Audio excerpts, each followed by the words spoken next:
Hi, everybody. Thank you so much for being here today as we partake in another interview with Joseph Szimhart for the Meet the Author interview series with ICSA. So today we have a very special guest. Her name is Sonja Larsen, and we are very excited to hear more about her book, Red Star Tattoo, My Life as a Girl Revolutionary. I'm very excited to learn more about you and about your book and what inspired you to write it. So thank you both so much for participating and being here today. Joe, I look forward to hearing your questions for Sonja. So at this time, I'll pass it to you. Oh, hi, Sonja. Good to meet you. Your book introduced this concept of a hippie commune, and I'm very curious as to how you saw that. What was the purpose of this place? I think it was called Sweetgrass, and your parents were part of it. So I just wanted to know how you viewed that life and what were they trying to accomplish back in those days? Oh gosh, well, I think the number one thing they were trying to accomplish was to get out of an unhappy marriage and to be around happy, fun, hippie party people. But I think that the groups of that, that the goals of that group, were really to sort of explore different ways of being. There were, Vietnam draft dodgers who were there. There were people, my parents were a bit old, but people who were sort of dropping out, questioning a lot of things. And so although it was quite a chaotic, communal environment for me to move into, in many ways, it was a relief from some of my own the chaos of my own family that was really in the middle of a hard breakup, and also kind of a questioning of a lot of values, a lot of kind of an education in different ways of living, questioning gender roles, questioning all these kinds of things that honestly, have continued to be questions for me throughout my life. So although I think the hippies did not really know how to do a lot of things effectively. We didn't know how to garden. We didn't know how to build houses. We were sort of disasters. There was that spirit of openness and questioning that I think really ended up shaping my life quite profoundly from that. Okay. One of the dramatic stories that I noticed in your interview was you were young, like 8 years old, hitchhiking across the country with a 20-year-old guy, a musician. Yeah. Well, tell us that. Why were you doing that? Were you going somewhere? What was the goal? Right. Well, so when my family moved to Sweetgrass, my parents sort of split up, but we're both together at Sweetgrass. And then Sweetgrass had a lot of Americans, and so they wanted to return. The Vietnam War was ending. They wanted to return back to the States. And, we were a very communal group, and it just, I'm not sure who suggested it, but it felt like sort of my duty to help out with hitchhiking, because I was already kind of an experienced hitchhiker. The fastest way to get picked up hitchhiking was to have a woman or a kid, and a kid even more so than a woman. So that was sort of suggested as, hey, I want to get this 24-year-old guy wanted to get to California in a hurry. And somehow that became the best plan was, well, we'll send the kid. My parents drove a drive-away car. So it was really, it was quite deliberate on the part of the adults to sort of exploit the resources most efficiently for the group, right? So again, an attitude I got quite young, I think. Sonja, you had this experience with the commune in California as well as in Montreal. Was there a difference in California as to what was going on and how they approached communal life? Well, I think California had a lot more sort of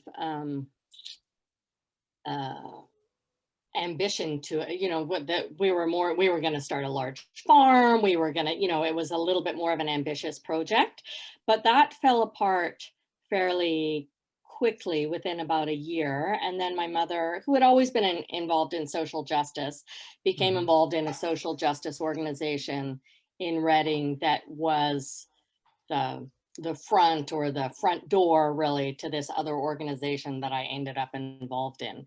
So this very young communal idea of living and of committing to the goals of a group, that just kind of got transferred over from this sort of hippie idealism to this more political idealism as she got involved in that group. So I was probably about 10 or 11 when she got involved in that group, and I very quickly just joined. I was living with her, and that just became our life, right? Our, yeah. Okay. Because So there was never a whole lot of distinction between adult and child life in my life anyway. So as soon as she became kind of involved in this movement, then that just became my life too. Yeah. okay. So it was what was the name of it? The one that she was involved with out in California? Right. So the organization that I write about in Red Star Tattoo is the National Labor Federation, is sort of their official name. But in each different community, they have different names. So in Reading, it's the Western Service Workers Association. That's in California and Oregon, and they're still around. And on the East Coast, it's Eastern Farm Workers Association, Eastern Service Workers Association. So there are these very grassroots organizing efforts that do a lot of, really a lot of powerful good in the community in terms of providing free food, free clothing, free firewood in some places. But sort of behind that is this other recruitment, this high demand recruitment group that kind of draws people in, right? So people get drawn in with this real pragmatism, this real doing good for the community. And then gradually, I think that effort gets a little bit focused into only the needs of the group. Okay. All right. So to the Red Star tattoo, now some of the people in the inner circle did have red stars tattooed to them. Yes. Is that yes. right? Now, was that a thing they had to do, or is it just by choice that randomly some people did it? No, I don't think, I mean, maybe it was early on. In fact, I was kind of discouraged from getting a red star tattoo. I really wanted to. And it was sort of, yeah, a little bit discouraged to mark yourself that way. But I think for me, that image was, when I came out of that experience, I just thought, not unlike many people who come out of a high demand experience like that, how do I even begin to express how this has marked me? How do I, here I have this secret really in my life, and how do I even begin to talk about that? And so when I wrote the book, I actually got the red star tattoo because it was that process of transforming from sort of a hidden scar to a visible, to a thing that I own, that I have shaped and that I can share with other people. And for a long time, it didn't feel that way. It felt like this very hidden part of my life. And so I really wanted to make that transformation and to say, yes, I am marked by this, but I'm also choosing how to be marked. Okay. Well, let's talk about the hidden part because we're not going to, we don't have a lot of time, but you went back to Montreal, then you went to this, where was the old man? The old man. So yes. So yeah, his name is Gino Parente. Gino Ramos, Parente, right? Gerald Dodine. He has quite a few names, right? And he was also known on his tombstone as world-class revolutionary fighter.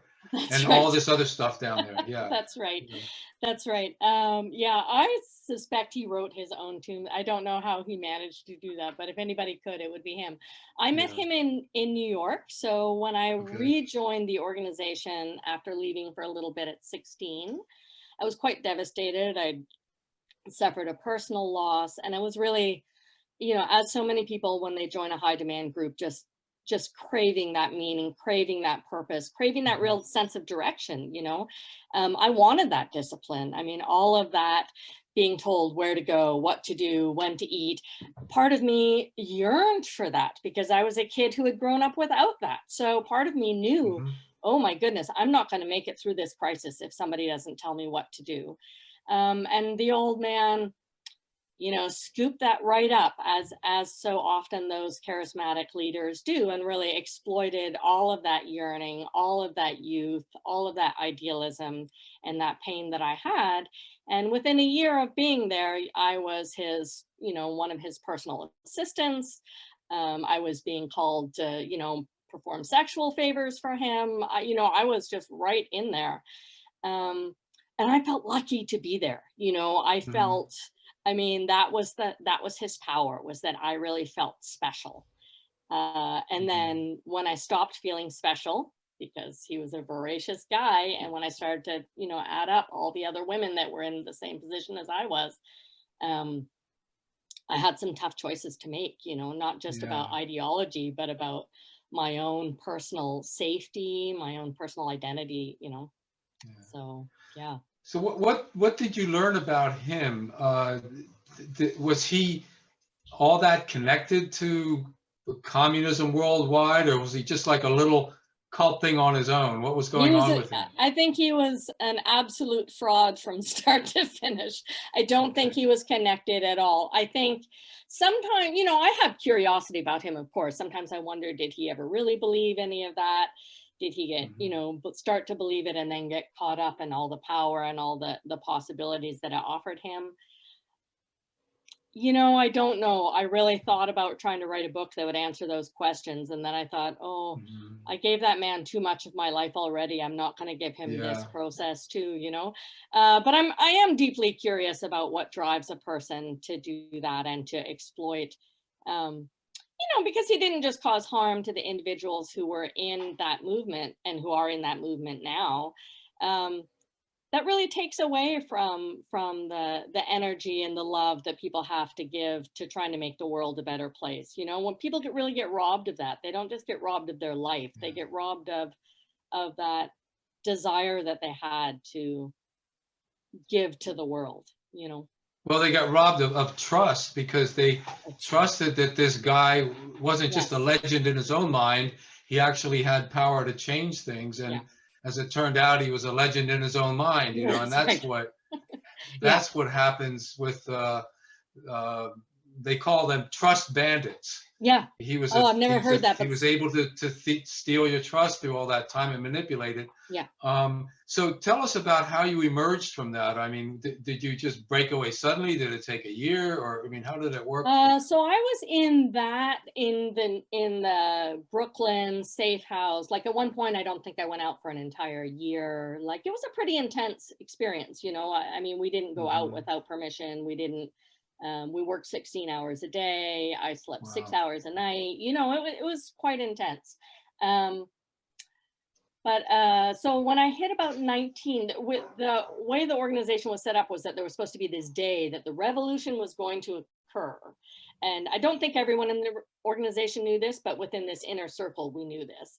And that day uh, came and sort of went. I mean, there was an FBI raid. The old man fell down the stairs. He was injured. It was quite dramatic, but really nothing came of it. Really, you know, that even the raid seemed a little, I don't know, you know, not like they considered us dangerous threats, right? They knocked on I the see. door. They didn't bang down I the see. door, you know.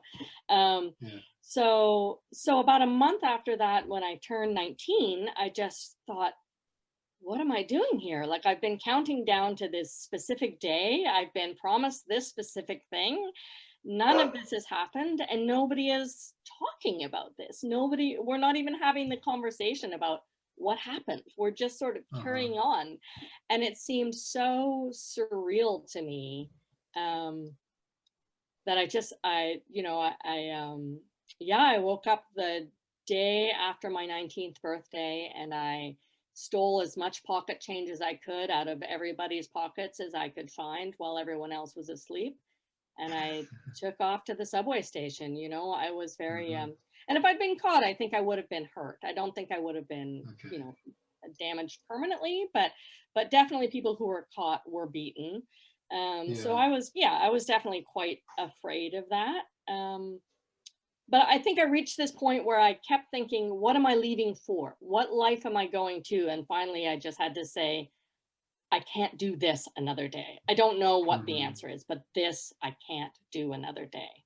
So Okay. yeah. Yeah, interesting. It seems like you got past the cognitive dissonance, or the sense that, whatever he was predicting wasn't happening, but people were rationalizing it and staying there. But apparently Mhm. you finally Yeah. got to the point where you just stopped rationalizing and figured this is crazy or whatever, Mhm. and left. So how was your life after that? Yeah, but go ahead. Yeah, your Oh, point. well, I was going to say, I think the fact that I had places to go just makes such a Okay. huge difference, right? That I mean, I know somebody who didn't leave for another 10 years, who I would have said at the time that I left that we were at about the same fed up point. But he didn't have a place, he didn't have a family that he knew was not going to make him feel stupid. He just didn't have anybody who just said, when you're ready, show up, right? And Okay. I think that is so key, is that I knew I had some place to start, you know. Mhm. Yeah. And that starting, I went back to school. I mean, I was lucky in a way because I was young, so Yeah. you know there wasn't that big gap. I mean, some people have, my mother has a 15-year gap in her work record, right? I mean, that's a lifelong scar. um so yeah, I was lucky in that sense, that I could kind Mhm. of just regroup from there.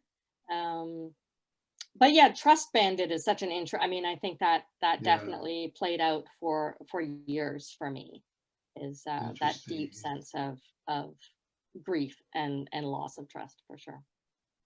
Well, your book is great from everything I've read. It's won awards, which is great.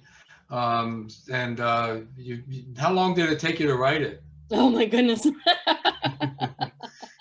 um well, it took me, I started a writing program in 2008 and the book was published in 2016. I mean, in a Okay. way, honestly, I left that organization when I was 19, and I was 50 when I had this book published. So really, that's how long it took to write this book, right? Yeah. I Yeah. knew right right from quite young on that I wanted to, that if I was going to write, I was going to write this story, put it that way. And I had Okay. always wanted to be a writer. And I at a certain point I had to realize, either I write this story or I don't write at all, because I can't pursue this and avoid this big trouble spot. Yeah. And so I really thought, I don't want the damage that the old man or this experience did to me to extend this far. Yeah. Nobody is demanding that I keep silent, and what is it costing me to keep silent? And so I think that was Right. the last step for me, is to say, this loyalty that I'm trying to show is hurting no one but myself, and Hmm. and helping no one but people who hurt me. Yeah. So, Yeah. I so hear you. really giving up that last little piece and saying, this is that I need to transform this somewhat in some way. Wonderful. Yeah. Why don't we pick a passage from there? Can you read something for us, please? Sure, I will read to you. Um, the first time I kind of meet the old man Okay. and this is in the Brooklyn um, brownstone. Okay, and it's quite Wonderful. short, if that's okay. Yeah. Yeah, that's fine. Okay. Yeah. So I'm 16 at this point, and I am just for the first time in the Brooklyn safe house of the organization. Now, why did they call it a safe house? Because nobody outside the people who lived there knew what the address was, because we had a 24-hour watch on the street. You Hmm. weren't allowed to go there without permission. You weren't allowed to leave there without permission. Wow. There were, various hidden little parts of the space. So, okay. He was wearing dark aviator glasses and a Hell's Angel biker vest with a black t-shirt underneath. The t-shirt read, "Yea, though I walk through the valley of death, I shall fear no evil, for I am the meanest mother in the valley." He was sitting behind a table at the front of the room with a full ashtray and a stack of notes he never looked at in front of him. It was 2:15 in the morning, and our teacher, the one I'd heard called a dozen different names, but mostly the old man, was not showing any signs of letting up soon. Living in this row of Brooklyn brownstones were nearly 100 people, breathing in each other's cigarette smoke, building the revolution a day at a time. In this room, what would have been a dining room, we ate and worked and held these weekly classes. We sat on folding chairs, on a couch, on the floor. Still more sat against the walls in the hallway. Occasionally someone's head bobbed up and down as they nodded off, then jerked awake. Most people had clipboards in front of them, and some took meticulous notes, while others only wrote down the occasional word. This was National Office Central, or NOC, where for 12 to 14 hours a day, this apartment and two others in this building were filled with the uneven tic-tac of manual typewriters, some of us typing fast, others slowly, our task to communicate to the field offices what to do, how to hold more profitable bake sales, how to recruit doctors, how to run food banks and winter clothing drives, how to recruit members, both to the National Labor Federation and to the secret branch whose name I had only recently learned, Communist Party USA Provisional Wing. In the memos, we quoted Lenin and we quoted Marx, but mostly we quoted the old man. Outside was Crown Heights, Brooklyn. In 1981, Crown Heights was a mostly Black and Hispanic neighborhood of Haitian and Caribbean immigrants. In the blocks around us were a dozen storefront churches, Holy Roller and Santeria, and sometimes in the early evening, the sound of singing and crying in Creole and Spanish carried up from the streets. Up on the roof of our apartment, chicken bones burnt and placed into a circle had been found. And walking down the street my first day, I heard the bleat of a goat coming from an apartment. Voodoo, someone told me. The Hasidic Jews patrolled the nearby streets in station wagons and waited for the Messiah to come. On the floor above lived the last Irishman on the block, an old bagman for the IRA. On the subway, the young Muslims in their long white tunics and with their beautiful, serious faces moved from car to car, hands outstretched for money to feed children, build schools, change the world. And every morning, the Catholic Church from the street played a recording of bells, bells with just a hint of static. Everywhere there was evidence of our common hunger for a better world, a better life.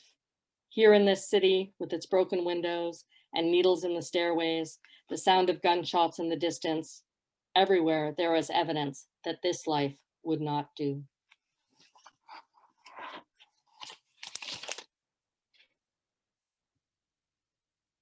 That's really neat. I read a review that said you write with a certain flair for poetic sentences, and I can see that in the book. Good.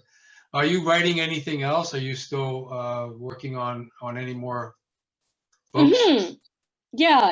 I am working on a new project now that is about the work that I've been doing for the last 20 years or so, working in an inner city community center here in Vancouver.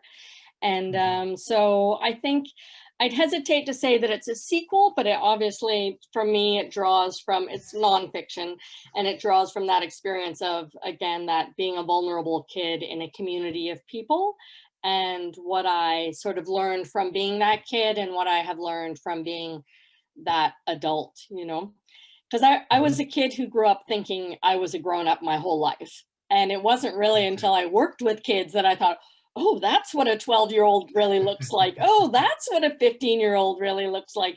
And so that was hugely insightful into my own life, because I had just sort of, you know, taken myself so seriously and was forced to really so young in life, you know, so it's been interesting to be on the other side of that. Yeah, the advice I got when I started thinking about writing was write about what you know. So that's always a good good advice, I guess. Are you in touch with people that have left the group that you were in, the I'm going to call them quasi-communists. I don't know what else to call them, but well, they're smart. They're slippery about their names, so they're hard to pin down. Yeah, I am. I do know some people, the miracle of Facebook. For a long time, of course, I had no, ability to contact or know anybody from that organization. And now I do get, every couple of months, I will get a letter from someone. And then there are people that I was also personally involved with that, I had not heard from for 30 years. So it's been Wow. really interesting to hear their journey.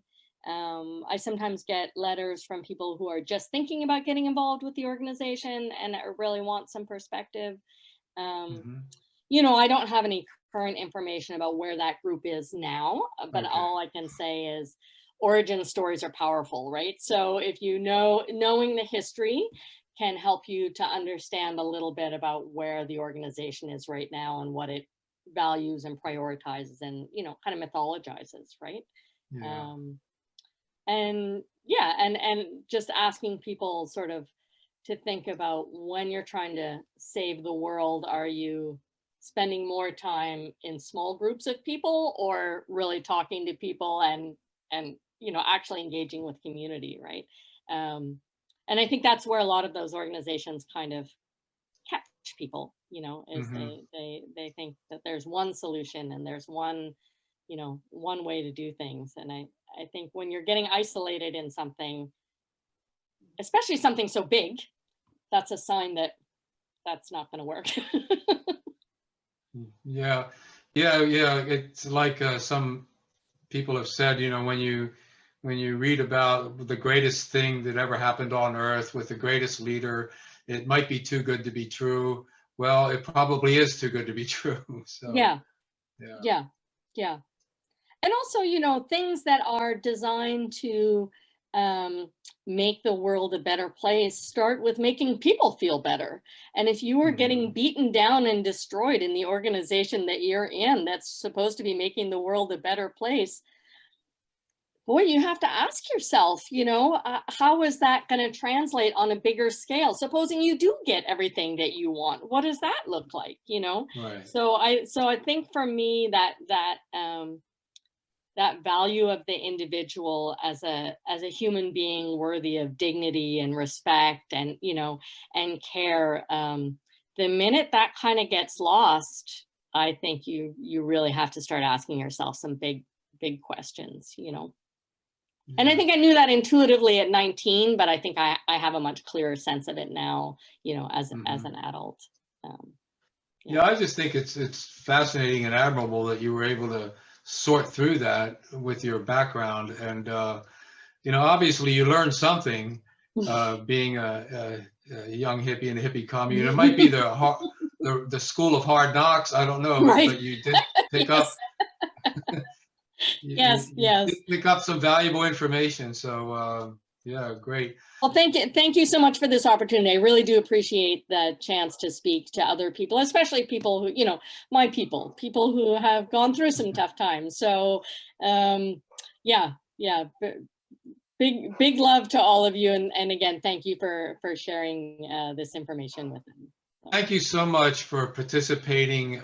I appreciate the opportunity to interview you, and hopefully your next project works out as well as this. I know the book won some awards, and hopefully uh, the next one, which is I'm assuming like a sequel of sorts, uh, will help us better understand what all of that was about in your life. Thank you very much.